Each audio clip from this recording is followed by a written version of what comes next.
good morning, afternoon, or evening, whichever it might be for you.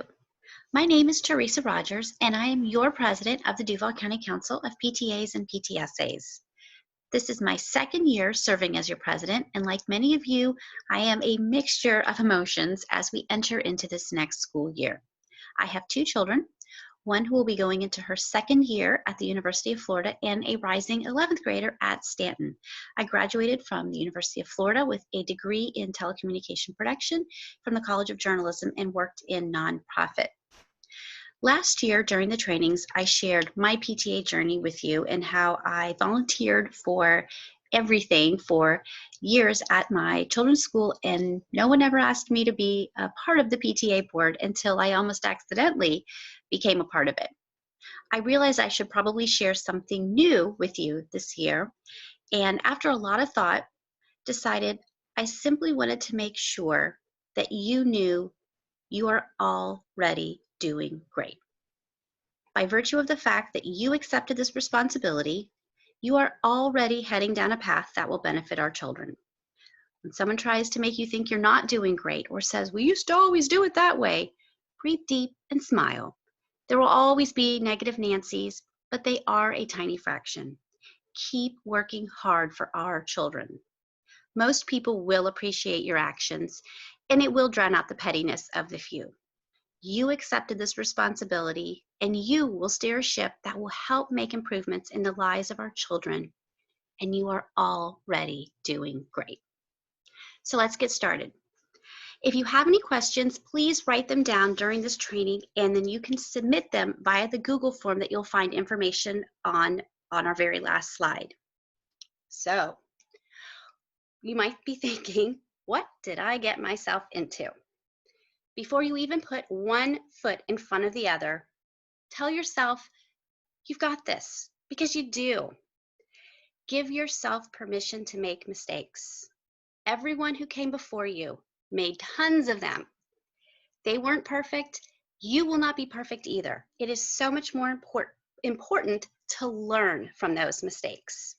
And speaking of learning, that's really the first step. You want to learn everything you can. Make sure you acquire all of the binders, procedure books, electronic files, the email, all of the materials from your predecessor. This year's transition is going to look a little different than it normally would. Normally, your predecessor would begin transitioning you as soon as you're elected. And so in that time between your election and when you actually take office, they would be filling you in on this and that and getting all of those materials ready to pass on to you. Things are going to look a little different this year with the way that the elections were for some of you, and some of you have not had your elections yet.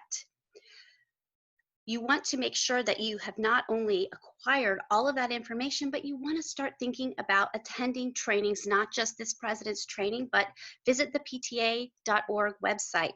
I very much recommend signing up for the PTA Bootcamp. It is free. There are a lot of other e-learning courses that you can find at PTA.org as well.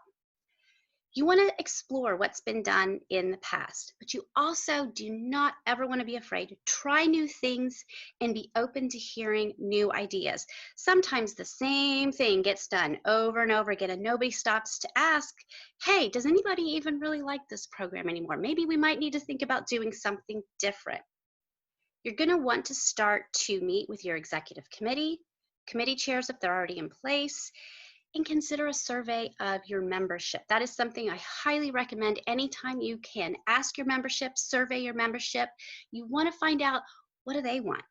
During this time, you are also going to want to meet with the principal, whether that's a meeting in person, if that's possible, a phone call, a Zoom, but you want to be able to pick their brain and find out what the needs of the school community are. All of those things are going to come together and help you to formulate your plan. So along with the rest of your executive committee, you're going to want to put that together, and you're going to need to be very flexible, especially this year. You might want a plan B or even a plan C in your back pocket, because what may have worked in the past is possibly not going to work at all this year. So you want to create a calendar as best you can, a proposed calendar, And you're going to want to touch base with your principal again and get anything approved um, with the principal, including if there is any possibility of meeting space somewhere down the road. And of course, that may not be applicable this year. You might have to consider all of your meetings being virtual. Maybe you consider having one somewhere that is not on school property, but those are some of the things that you're going to have to start to talk with your principal about. If you have had your election, you need to register your officers with Florida PTA right away. If you have not held your election, that needs to happen as soon as possible so that then you can get those officers registered. And Florida PTA will then get the new officers put onto Member Hub. Make sure you familiarize yourself with Member Hub. And if you have any questions, please feel free to contact us and we can provide some assistance. There are a lot of trainings available.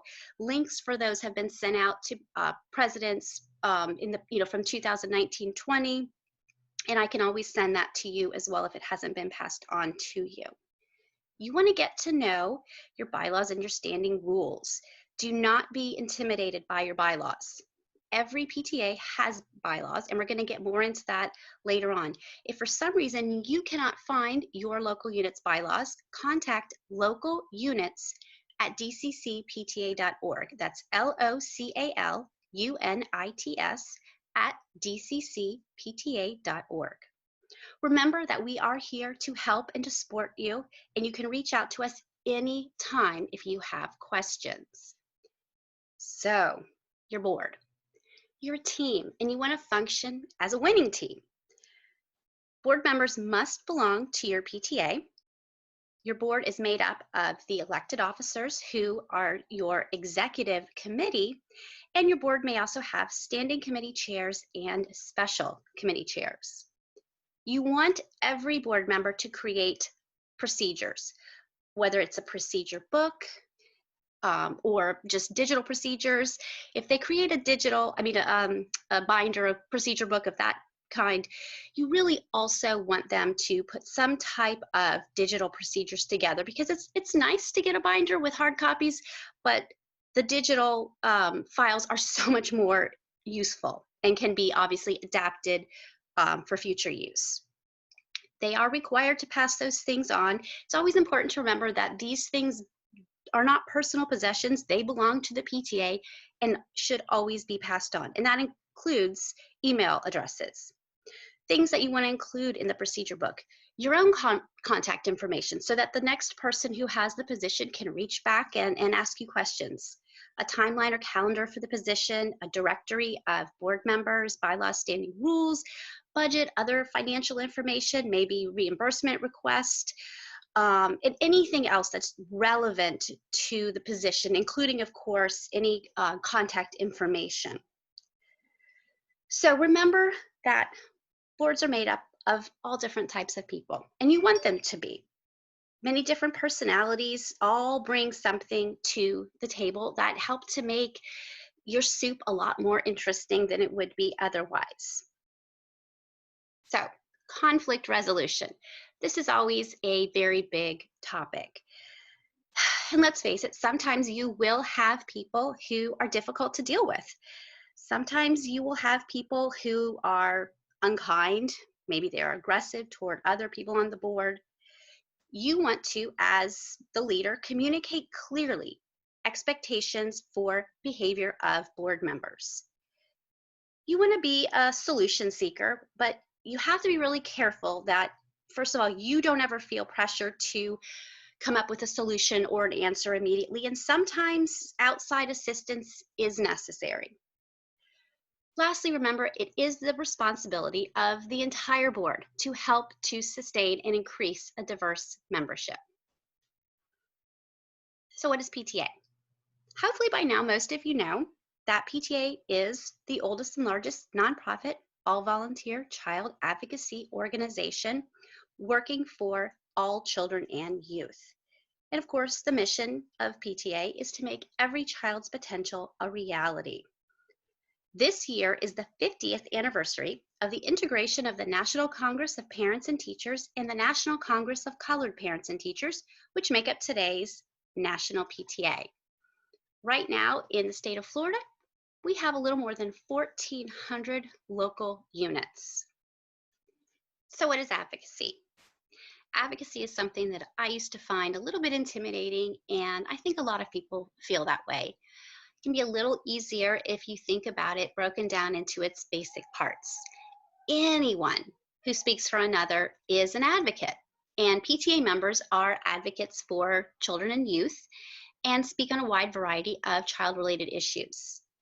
Advocacy is communicating about an issue for which PTA has adopted a position. You can do that by speaking. Maybe you're speaking out at a meeting, or maybe you are scheduling a meeting with a lawmaker, writing a letter, making a phone call, sending an email.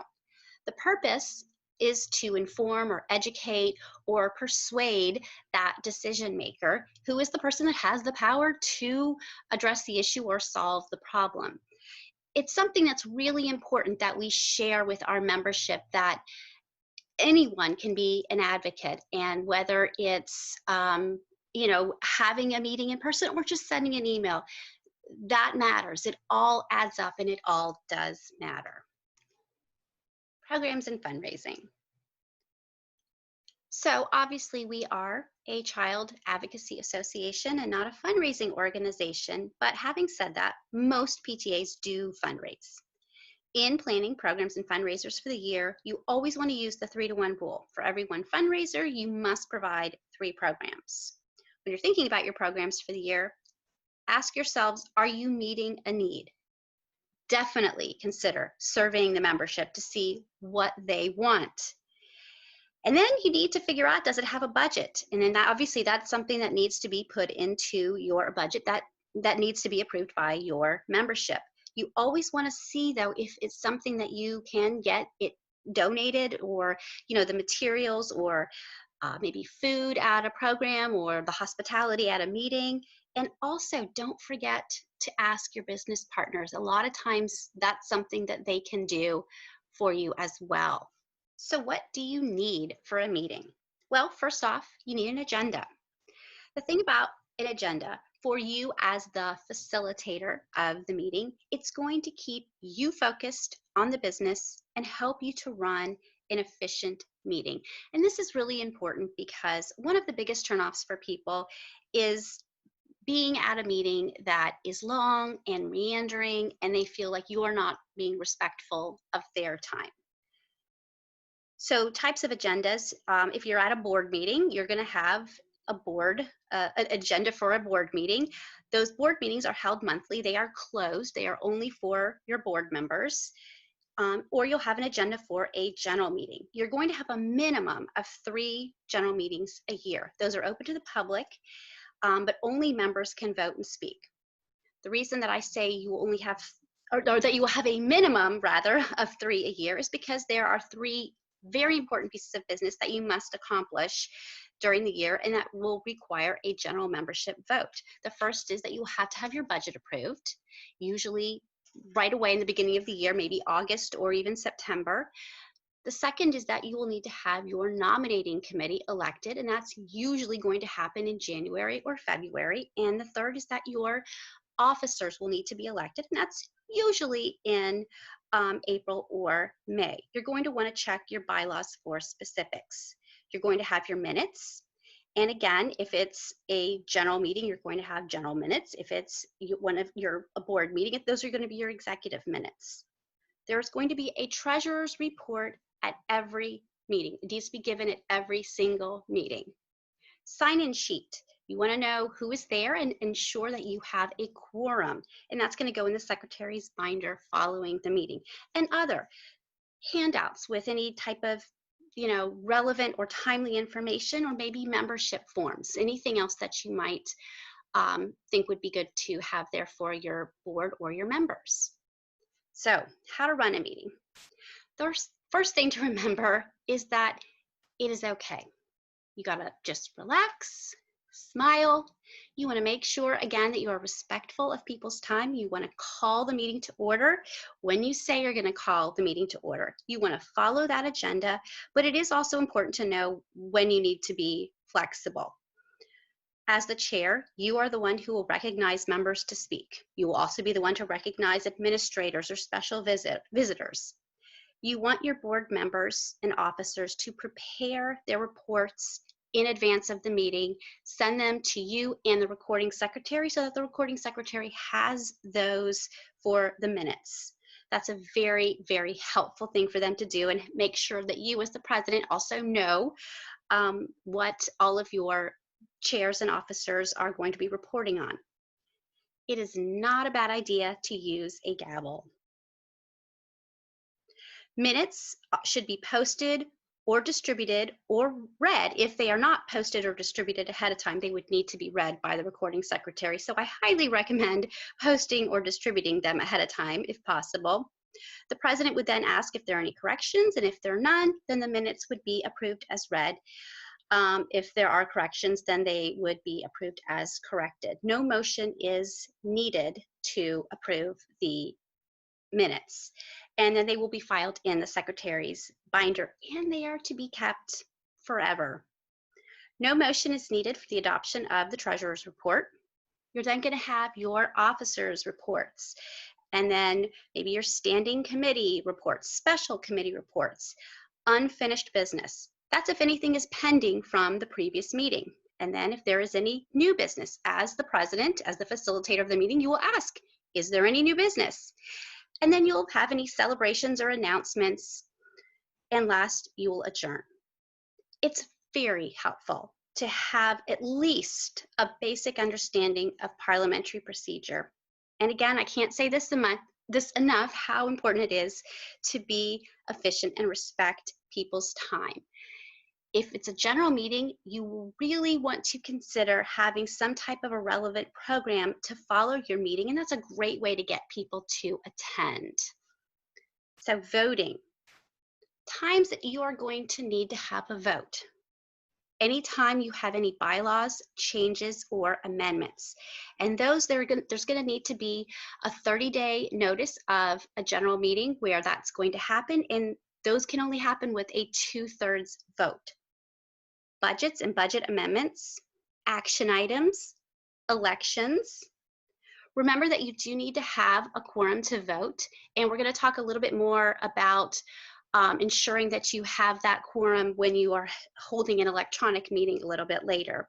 Remember that presidents can vote only in a few circumstances, when there's a ballot vote, or in cases where their vote is going to either create a tie or break a tie. Nominating committee and elections. So elections are held every year at a general meeting called your annual meeting. The nominating committee, and it's going to either be made up of 3 or 5 people, should be elected at least 30 days prior to the election meeting. Their job is to find a proposed slate of officers. They are to find the most qualified people to hold the jobs, the offices that your PTA has. And you're going to want to check your bylaws to see what those are, to see which officers are elected for your local unit. You're also going to want to see when your PTA holds its elections, and that usually is in April or May. Remember that a slate is tendered for election purposes, but nominations from the floor must be accepted. If an office is contested, ballots are required. And you're going to want to make sure you understand that virtual election process. You can find information about it on the Florida PTA website, and we will talk a little bit more about that later. It's also something that has been sent out. I had put a zip file together and sent that to the 2019-2020 presidents, and so if they did not pass that on to you, please let me know and I can email it to you so that you have that at your fingertips. So, how are you doing so far? Like I said, at the very end, we're going to have you submit a Google form so that your local unit gets credit for attending this, but also so you can submit some questions. So we have a secret question in there, so you might want to write this down or take a picture of this slide. The secret question for the president's training is, what are the names of my 5 cats? And the answer is Pooh, Piglet, Kirk, Spock, and Muffin. All right, so life, as we all know, looks very, very different right now. The good news is you can conduct your meetings virtually. The Florida PTA Board of Directors has authorized electronic general meetings, and you can find the specific language in the 2020-2021 bylaws template under Article 8, Section 1. That's been linked in multiple communications that DCC has sent out in the last several weeks. You can also find it on the Florida PTA website or the DCCPTA website. You want to ensure that everyone on your board does have access to the platform that you plan on using. I think at this point, most people have been on Zoom or GoToMeetings and understand it, but you just want to double check and make sure. You are going to want to require registration for your general meetings, just to allow yourself time to verify who the voting members are. The one that I'm the most familiar with is Zoom, and so I know that with Zoom you can pre-assign non-members, non-voting persons to a breakout room or move them into a waiting room before you launch a poll. That's something that you'll want to check if you're using a different platform. I can just speak to the one that I'm most familiar with. You can also use a Google form for a vote. You want to practice and troubleshoot ahead of time because you do not want to be fumbling around during the meeting. And you want to make sure it's really important that you are still verifying that there is a quorum, especially before a vote. And because it's digital and sometimes you may not notice if people are leaving, it might be necessary to stop and make sure if you have someone assigned to be in charge of that and make sure that you still have quorum. Minutes must still be taken. Your elections can be conducted virtually. So if you did not conduct one in the spring, you definitely need to do one as soon as possible. So for comprehensive direction on how to conduct an electronic meeting and election, what you're going to want to do is go to the Florida PTA website, and you're going to click on that COVID-19 tab and then click on conducting PTA business. Like I mentioned before, I also sent a zip file with all of this information to all of last year's presidents. So if you did not get that, please reach out to me and I can send that to you and answer any questions that you have. Compliance or good standing. So every PTA needs to get into good standing as soon as possible. There are 6 steps. You need to register your officers with Florida PTA. This is something that has to happen every single year. You can go and do that at the floridapta.org website. You can also reach that link through our website. And in addition, several times this summer, there have been a couple things, including a summer checklist that's been sent out to all of the presidents, treasurers, and secretaries that we have information for on file. So that would be all of the 2019-20 presidents, treasurers, and secretaries, and all of the newly registered ones. So again, if you haven't had that information sent to you, you can also find all of it on our DCC website as well. You're going to want to pay dues to Florida PTA monthly. It's $3.50 per membership, and you can do that through Member Hub, or again, there is a form that you can get to through their website, through our website, and it's also been in the communications that have gone out throughout the summer. You want to make sure your bylaws are current. Like I said, there is a new template and it includes language to allow for electronic meetings. You need to conduct your end of year audit if you have not already. That needs to happen as soon as possible. And a copy of that needs to go to treasurer at DCCPTA.org, audit at FloridaPTA.org, and your school's bookkeeper. You'll get more information about that in the treasurer's training, but there's also directions and more of an explanation in the communications that have gone out and on our website. And lastly, you need to file your 990 and send a copy of the receipt to, again, our treasurer and 990 at FloridaPTA.org. Being a good leader. This is something I had in the training last year, and I really like this part. I think it's always a good reminder for ourselves and for each other what makes a good leader, not just a president, but a leader in general, and what does not.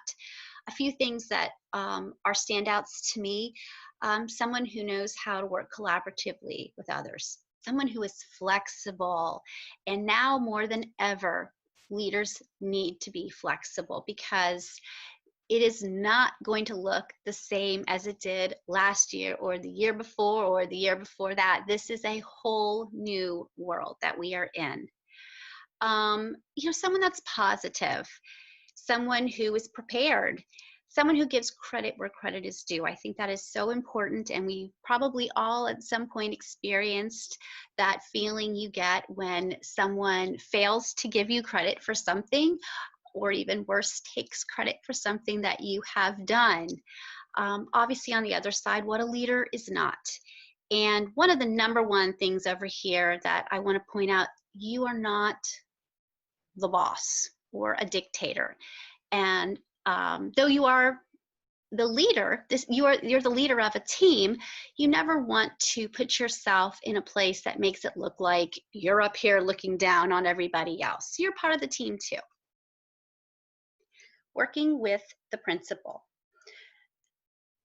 It is such an important relationship that you want to cultivate that relationship and nurture that relationship.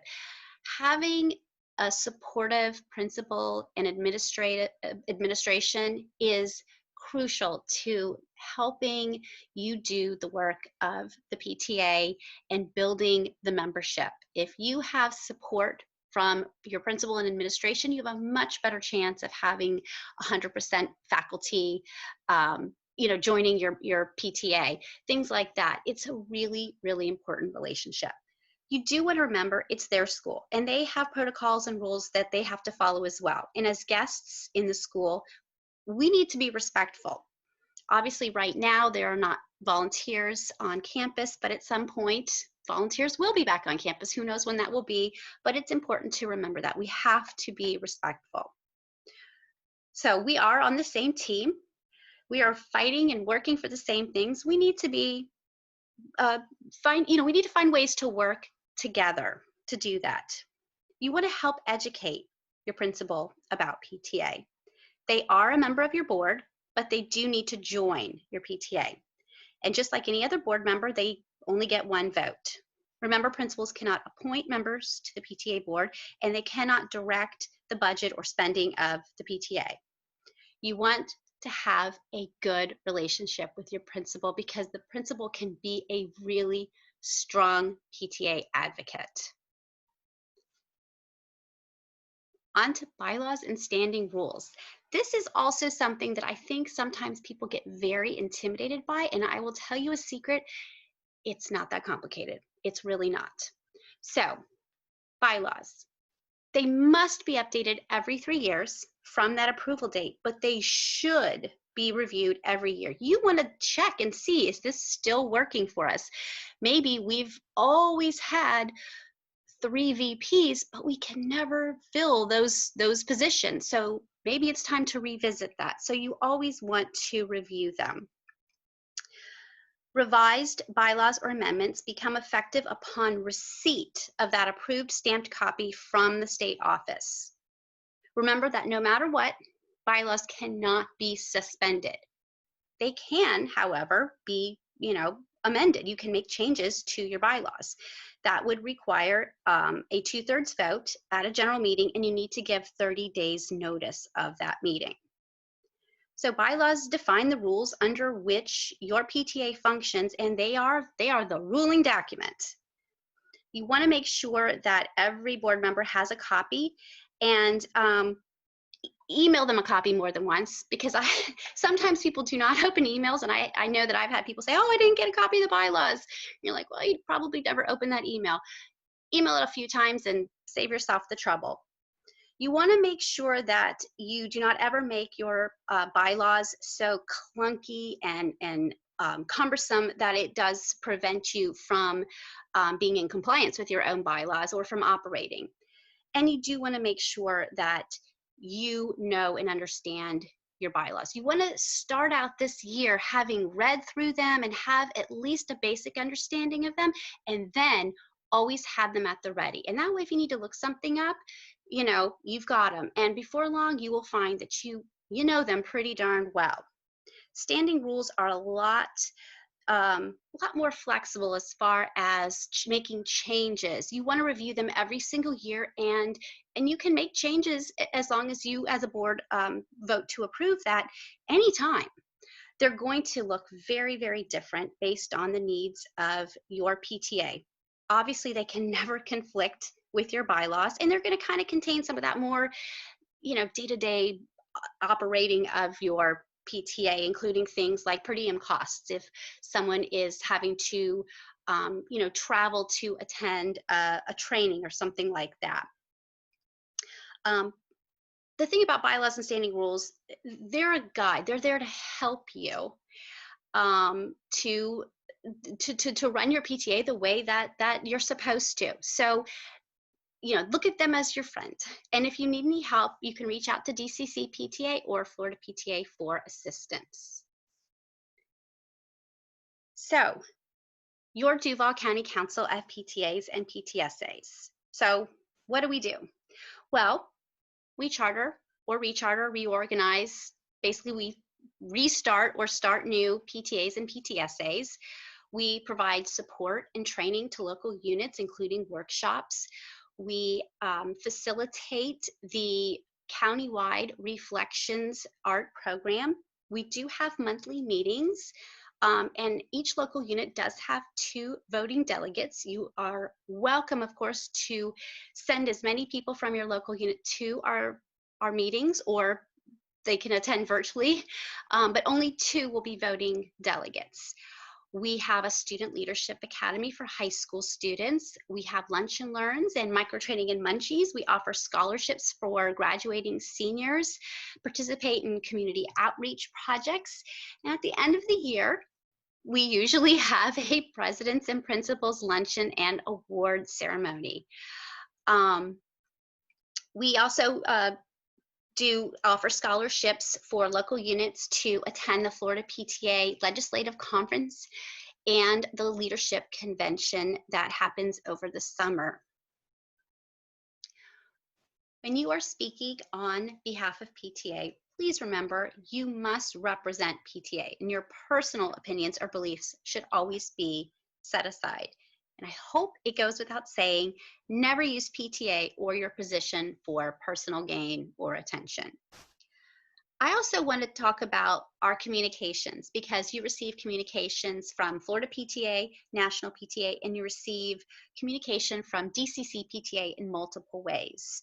We have a monthly newsletter as well as additional newsletter blasts, and do special edition newsletters sometimes, like the legislative issue that went out in February. We're also on Facebook, Twitter. We have a wellness Instagram page, and we just this summer started utilizing Member Hub as an additional communication tool.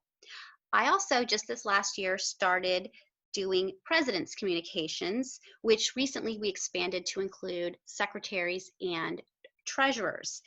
We have received a little bit of feedback that some presidents were not passing information on. So I just want to remind you of the importance of sharing the things that come to you.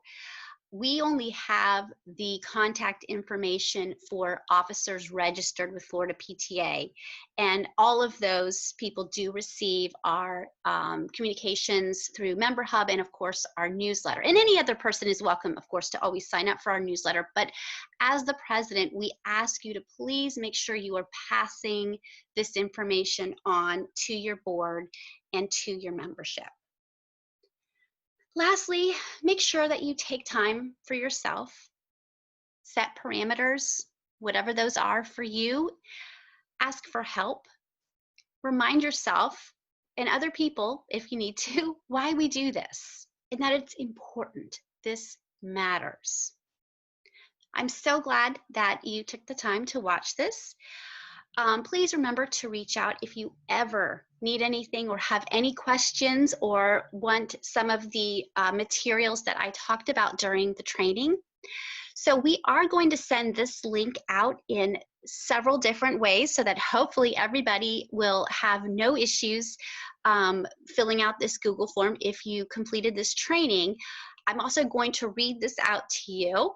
So get your pens and papers ready, or I guess you can take a picture of the slide, but it's forms.gle/D5DP9R3 capital M I 5 capital C capital E B Y capital J capital G 6. And that's the Google form that I mentioned before. You can submit questions through for the president's training, answer the secret question, and this way your local unit will get credit for attending. Thank you so much for taking the time to do this today, and I hope you have a wonderful rest of your day.